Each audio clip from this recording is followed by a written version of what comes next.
Assalamualaikum warahmatullahi wabarakatuh.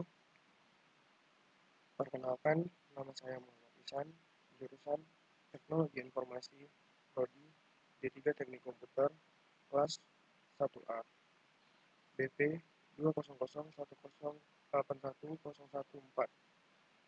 Pada video kali ini, saya akan melakukan penjelasan tentang hardware, fungsi, dan posisi letak pada saat perakitan PC, dan penjelasan tentang BIOS. Baiklah, pada penjelasan video kali ini, saya menggunakan PowerPoint yang saya bikin sendiri sebagai bahan referensi dari penjelasan saya. Mari langsung saja ke penjelasan yang pertama, yaitu tentang hardware. Hardware adalah perangkat keras atau perangkat yang bisa diraba, dilihat, dan dirasakan yang mempunyai komponen yaitu input device, processing device, output device, storage, dan komponen pendukung lainnya. Nah, input device adalah hardware yang digunakan untuk menerima masukan yang dapat berupa masukan data ataupun masukan program. Beberapa input device mempunyai fungsi ganda. Ada yang sebagai alat masukan sekaligus sebagai alat keluaran atau output untuk menampilkan hasil.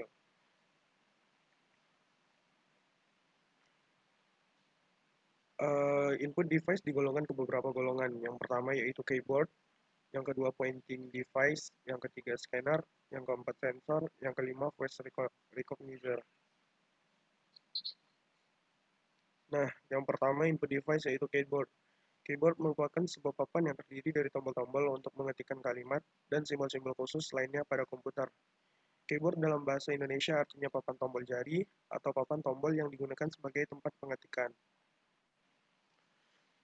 Selanjutnya pointing device. Pointing device itu termasuk ke dalam mouse, touchscreen, like pad, like pen, digitizer, graphic tablet.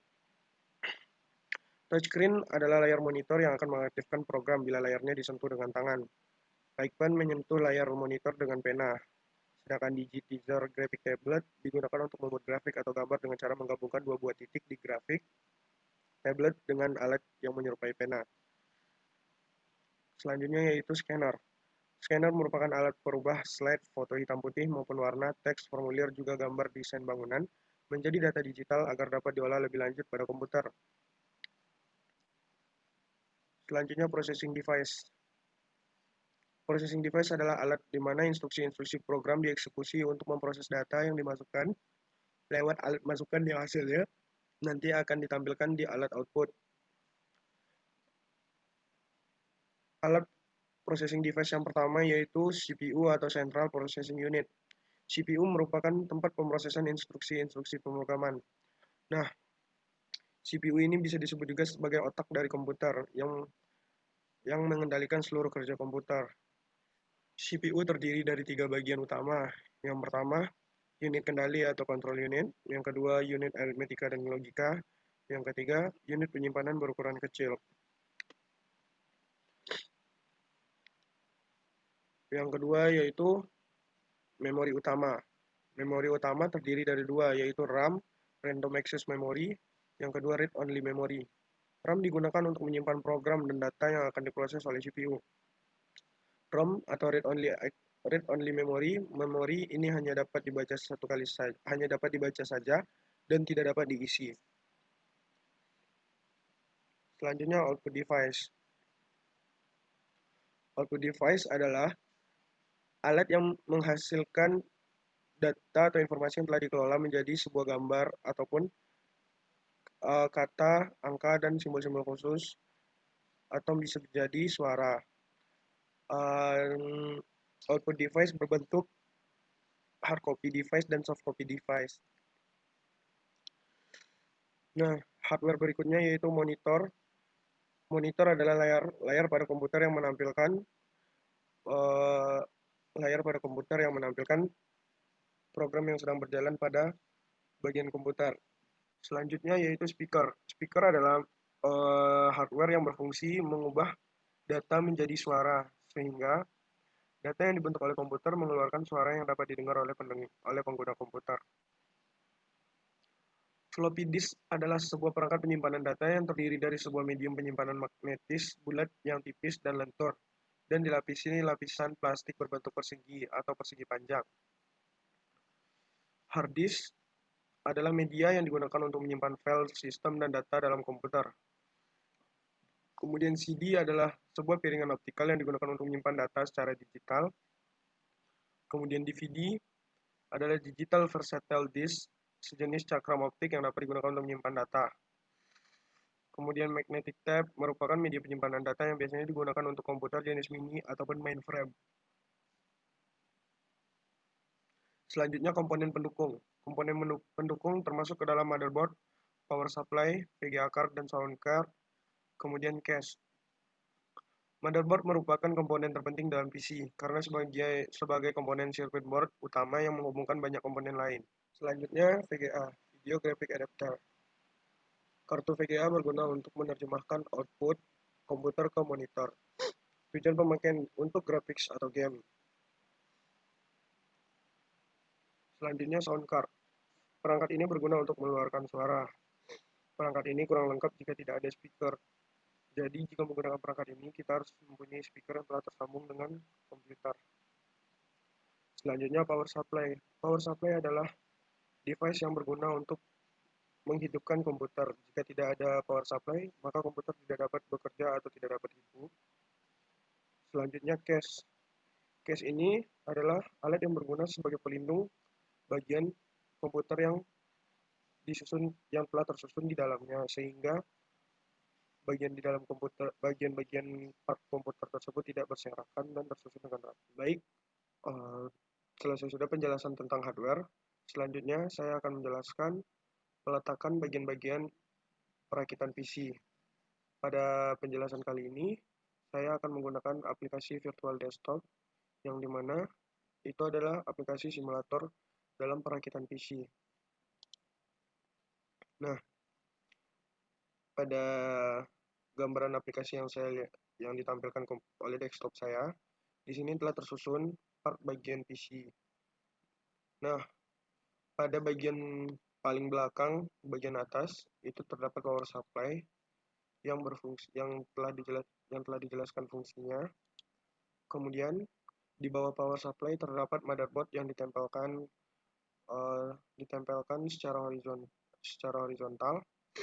Nah, pada bagian motherboard ditempelkan juga pada bagian motherboard ditempelkan juga part-part bagian yang diperlukan oleh sebuah personal komputer, seperti kipas ini. Kipas ini bagian terpenting untuk pendingin di dalam bagian komputer agar terjaga aman. Kemudian di bawah kipas terdapat VGA card. Kemudian di bawah VGA card terdapat NIC yang berguna untuk penghubung LAN. Kemudian di bawah VGA card kemudian di bawah NIC ada wireless, yaitu untuk adapter WiFi. Nah, di sebelah NIC di situ ada SATA kabel yang sebagai penghubung ke hard disk drive ke motherboard agar hard disk ini bisa dibaca. Kemudian di atas hard disk ada floppy drive yang dihubungkan ke motherboard menggunakan SATA kabel. Kemudian di atas floppy drive ada optical drive yang dihubungkan menggunakan kabel berwarna kuning hitam ini ke motherboard. Nah, sekian penjelasan tentang letak bagian dalam PC. Kemudian kita lanjut kembali ke penjelasan BIOS. Kemudian saya akan menjelaskan tentang BIOS. BIOS atau biasa disebut Basic Input Output System adalah tingkatan terendah dari perangkat lunak yang mengkonfigurasikan atau memanipulasi perangkat keras. BIOS adalah singkatan Basic Input Output System dalam sistem komputer IBM-P PC atau kompatibelnya. Komputer yang berbasis keluarga prosesor Intel x86 merujuk kepada kumpulan rutin rutin perangkat lunak yang mampu melakukan hal-hal berikut. Yang pertama, inisialisasi serta pengujian terhadap perangkat keras.